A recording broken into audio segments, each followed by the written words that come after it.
Hi friends, ஆப்பத்துக்கு எப்படி அரிசி ஊற போடுறீங்கன்னு என்னோடய கசின் கேட்டிருந்தாங்க. அவங்களுக்காக தான் இந்த வீடியோ போடுறேன். பச்சரிசி புழுங்கரிசி ரெண்டுமே ஒரே ப்ரொப்போர்ஷனில் எடுத்து ஒரே பிடி அளவுக்கு உளுந்து கொஞ்சம் 1/4 டீஸ்பூன் வெந்தயம் மட்டும் போட்டு ஊற வச்சு ஆப்பத்துக்கு மாவு அரைக்கலாம். உளுந்து தனியாக அரைச்சிடுவேன், அரிசி தனியாக அரைச்சிடுவேன். கொஞ்சம் நெல்லிக்காய் இருந்து அதை ஊற போடுறது வீடியோ தான் பார்க்குறீங்க.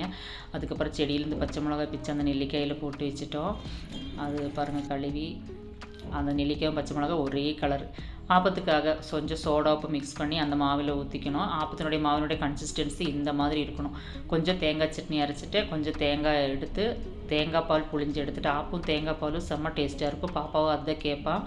அதுக்கு அவளுக்காக கொஞ்சம் தேங்காய் பால் கலக்கி எடுத்துகிட்டு அதில் சுக்கு ஜீரகம் பிடிச்சி போட்டு வடித்து வச்சிட்டோம்னா தேங்காய் பால் சூப்பராக இருக்கும்.